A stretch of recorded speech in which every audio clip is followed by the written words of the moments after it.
Veja, a razão pela qual o Brasil é um país pobre, não sei se vocês se dão conta, mas o Brasil tem mais ou menos a mesma área dos Estados Unidos. Nós só temos menos área porque eles têm o Alasca.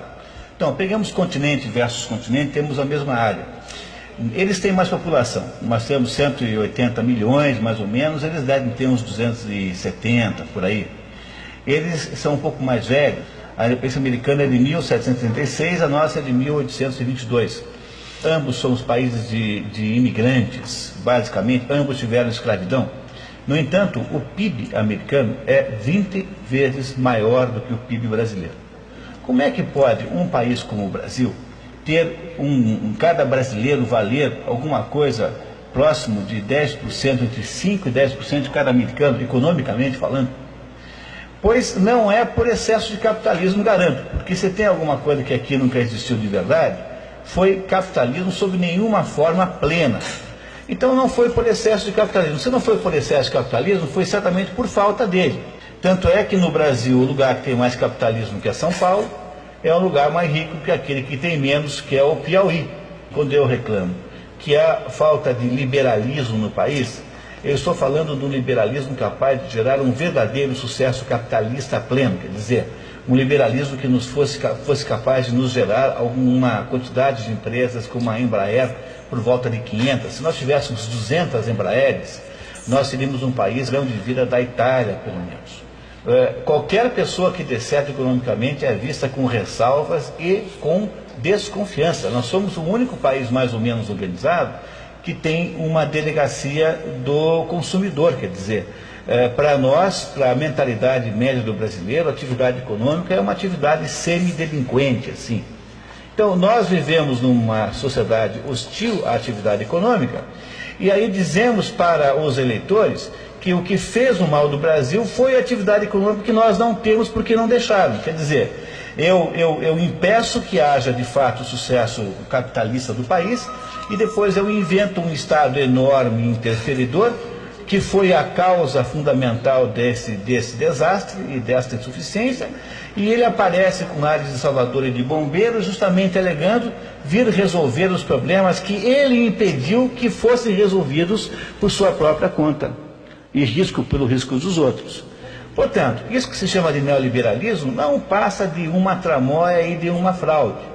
Ele é uma invenção da esquerda que gostaria de dizer, que gostaria de inventar um modo de sair da atividade econômica e passar a ser meramente tributarista.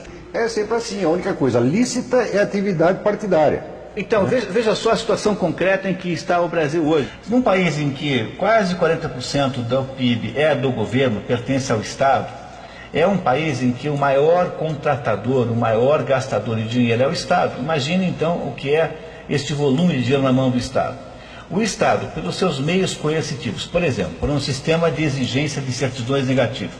Então, o Estado cria a maior de todas as cargas tributárias do mundo, aí em termos de nível de juros.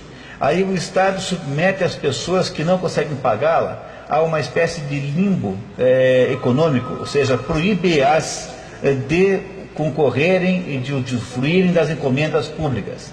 Justamente no momento em que a única encomenda que existe é a encomenda pública. Quer dizer, tem alguma coisa mais socialista do que isso? O que nós estamos conseguindo fazer, na verdade, é a implantação do socialismo de verdade por meio da transformação dos empresários em porquinhos que você vai comer assados no Natal. E isso com a concordância absolutamente alegre, inacreditavelmente pacífica dos próprios. Para você garantir mesmo que ninguém sai fora da linha, você continuará obrigando os empresários a fazer papel de palhaço e ficarem por aí fazendo programas socialmente responsáveis, empresas cidadãs, porque aí já estamos aí no nível da humilhação. Quer dizer, você não só submete as empresas a toda espécie de restrição regulamentar.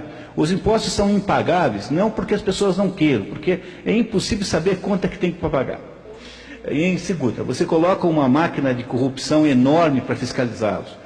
Terceiro, você dá poderes excepcionalíssimos para burocratas de órgãos ambientais com o poder de obstaculizar tudo. E depois você o submete a uma taxa de impostos gigantesca. E então, para mostrar quanto eles são palhaços mesmo, você os obriga a fazerem esses teatrinhos de responsabilidade social, que é mais ou menos como você obrigá-los a uma pena alternativa. Então é assim, se todo mundo que trabalha agora é um neo-escravo, então quem acha que neoliberalismo é alguma espécie de liberalismo, na verdade é um pouco neo-bobo. Na verdade, temos que dizer isso com clareza, assim. Quer dizer, esse é o plano fundamental que está sendo posto em prática agora. A socialização pelo controle absoluto do Estado de toda a atividade econômica, seja do indivíduo, seja da pessoa, seja da organização da firma. Veja, nenhuma barreira deixará de ser transposta, nenhum direito irá permanecer, nada estará garantido. Todas as suas ações serão passíveis de contestação pelo Estado. Ou seja, não há mais salvaguardas para que o indivíduo possa ter uma defesa contra o poder discricionário do Estado. Sobretudo, se continuar o processo na Suprema Corte, por pessoas que estão indo para a Suprema Corte com um viés totalitário, ou seja, com uma ligação ideológica orgânica com os partidos socialistas que estão no poder.